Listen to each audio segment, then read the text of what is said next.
I think where we're seeing people get it wrong is they're wanting to feed the system instead of optimize the system. Okay. So I would challenge everyone kindly, not in a bad way, but I would challenge people to go back and look at their ILS listing. Are we using these, and are we giving ourselves the best opportunity for success? Anne, hi. Thanks so much for being here with me. Awesome to see you always in Las Vegas. It's the greatest place in the world. I love Las Vegas. I am very happy to be here. I tell you, there's a good thing about it, which is it's easy to see everyone here. Yes. The hotels are massive. There's plenty of rooms. It's easy for everyone to get to. Yes. The weather's nice. But it is kind of nice to see other cities. But I tell you, for real estate, it makes a lot of sense. Yeah. And I would ask you, one of the key things we're going to talk about are marketing. I think you're an expert when it comes to data and websites and experience. But one of the core things that I think a lot of people misunderstand when I'm meeting new people who come in, and they misunderstand that maybe reaching out to people by email and on websites in other sectors works very well to sell to startups and sell to other companies. But in multifamily commercial real estate, it's very different. Yes. What is it about that? Is it the in real life of being at conferences? Is it the trust factor of understanding and having a conversation because you're going to be working with someone for years? Tell me a little bit about that journey and why people misunderstand it. Yeah, I think that's interesting. So specifically when they're looking for partners to work with, I think you're right. I think there's something magical about these conferences where we're all here to solve problems together. And it's the one place where it's almost an even playing field because you're having natural conversations in the hallway. You're sitting down at round tables at lunch and you're meeting the person next to you and you're having conversations. And so I think those natural conversations do build trust pretty quickly when you're on the same page. And sometimes you might meet someone and they have a solution and it's not a great fit because you're not looking for it at that time, but you're always going to remember them. So I think you're right. I think the relationships, I think the trust, I think the environment that these conferences to create to really have those natural moments. It's interesting because I think about this, and back to what we were talking about a little bit ago. Yeah. What's great is you speak at most conferences. You have great stories, you have a great experience. They're very specific too. One of the things I love though is as you talk about it, whether it's the website, the experience on the site of the property, it's very similar to us interacting here and meeting people. When you're going to meet your staff or your maintenance crew and your residents, you're living there 24 hours a day. Yes. What is it that people are getting wrong or missing in housing around the experience or the websites or the data? What are some of the things you're seeing right now that people are completely missing? I think that's interesting. I think we're missing some of the, what I would call easy things, and I'll be more specific about that. For example, websites, we're, as marketers, maybe missing opportunities to optimize some of the settings that show really important things like pricing, like available units, like how to schedule a tour. And so I think that there's an opportunity right now for marketers to go back and say, to optimize their back end and to audit their back end and to say, again, I'll use settings as an example, how are these pricing settings working together and how are they impacting the end experience that my prospect might be getting? So, obviously thinking about websites as an entryway portal. Sure. Before I even come to your side of your property. And you think some people love to think about growth, hitting, consistent growth or getting more leads to their properties, but they're not getting the basics, as you said, right. What are some of the growth hacks you've seen? I think you share some hacks. Yes. Everyone wants a shortcut. Everyone wants a hack, yes. What's a hack you've found or you've discovered that a secret you can share with the audience? Sure. So again, I think it goes back to when you think about growing occupancy at a property, that's a growth system, right? You're starting with impressions, you're ending with leases, and there's a very clear path. And there are conversion points between each of the steps in that path. And so I think where we're seeing people get it wrong is they're wanting to feed the system instead of optimize the system. So things that we've been looking at recently, starting at the beginning of that system, impressions and views. And a lot of our impressions and views come from our ILS partners. So I would challenge everyone kindly, not in a bad way, but I would challenge people to go back and look at their ILS listing. Are they complete? Are they set up for success from a ranking standpoint? are we using the features that our ILS partners have given us that they're telling us, if you use this feature like a direct tour scheduler, your conversion rate will go up a certain percentage. Are we using these, and are we giving ourselves the best opportunity for success? So that's one growth hack that we've been looking at recently. The settings that I just mentioned to you are another. And I think in general, focusing on website conversion is a huge opportunity that the industry is not thinking about. We're driving so much traffic to our website. Is it converting at a benchmark rate, or is it below? And if it's below, what can people be doing to capitalize on the traffic that they're already getting? And that could be, in the housing case, that conversion could be to a tour, could be to a call, could to be Exactly. Yes. Yeah. A lease, right? A lease. Yeah. Fingers crossed. Sight unseen. But yes, that's fascinating to me, and we're actually that's something that we're doing. We're hiring a website manager. She'll be coming on in June. Great. And that will be her sole purpose, is making sure that our websites are converting at the highest rate possible.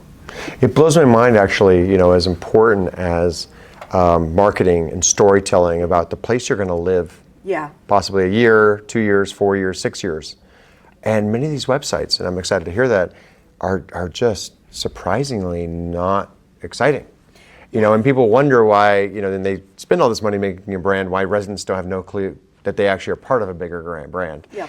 What do you think people are missing there? Because, you think about Apple. Yes. And we talked about Nike and these companies that create incredible brands, and you recognize their logos everywhere. Yes. And you don't live in their buildings. You buy maybe a product here and there, but everybody knows Just Do It. Everybody knows the Apple commercial and the Apple product. So what is it that many people in marketing that you're seeing that they're missing? I'll say that I don't think marketers are missing brand. I think it's our ability to communicate the value of brand across the organization. Typically in multifamily marketing, there are 3 or 4 metrics: leads, leases, cost per lease. Okay, I guess that's like 5 metrics, but you get the idea. You're looking at source and you're looking at output. Sure. And then you're going line by line. Oh, this source works, this source doesn't, this source works, and you're making decisions that way. Okay. With brand, there isn't a formula that is universally accepted in multifamily, or at least not that maybe is being communicated well. So I think that's what is missing, is that we're having a hard time communicating how important the brand of a property is to people who make decisions about whether they want to spend money on brand. But I do believe that there are measurements. There are customer satisfaction measurements. You can understand how many times your property is being seen and how many times people are clicking through. So there are measurements that can quantify the value of brand. Again, it just has to become a universal language, and it has to become more accepted so the value of brand can really be recognized, both on the property and the property management brand level.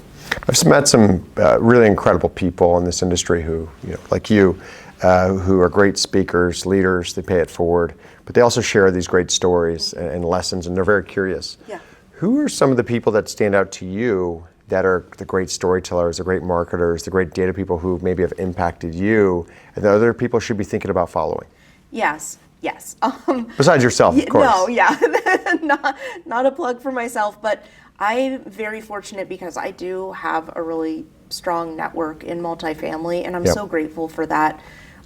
Some women that I can think of off the bat: Stacy Hampton. She is a master of asset optimization, and she tells stories with data, and she's so practical and so pragmatic, but everything she says makes sense. Yeah. I love her. Shelley Robinson. Yeah. Wonderful. Shelley's great. Shelley's so great. Shelley Stites, who works with Cadence Marketing Solutions. She's someone who I really look up to. Danny Black at AppWork, I think, is really incredible. So there are so many that I could name, but those are women that I think of when I think of excellence in multifamily, some names that come to mind. Yeah, I think of Sharon Janot Wilson, who's always wonderful. Just the stats she has on the industry and where the industry's moving. I think of like Sue Ansell stands out to me, Christy Simonet. Julie Smith, but yeah, I love, how active you are, and I get to see you, because you're right, like it takes, people showing up and sharing these stories and bringing other people up with them. I'd love to hear, what's a mic drop moment, or what's something I forgot to ask you that you'd like to share to take us out? A mic drop moment. Yeah, what's something you're excited about, or something that you're really diving into for this year? Everything, Chris. No, I get so excited about things, but I will tell you two. I've got two. Yes. So the first is that as a marketing department, we are focused on implementing the Entrepreneurial Operating System. EOS? Yes, EOS. Yes, I love it. And I'm very happy because Brian Miller at Zillow inspired me. Great.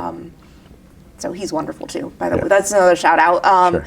But already we've had it in place for 6 months, and already the clarity that we've gained as a department, and I can't even describe how useful it's been. So that's something I'm really passionate about, because we just started the implementation process, and we're going to start kind of our phase 2, but we have the team bought in. We're doing our weekly meetings. We're surfacing issues now that seem to be kind of one-off, and now we're seeing that they're larger issues from a marketing standpoint, and we're able now to go to our partners.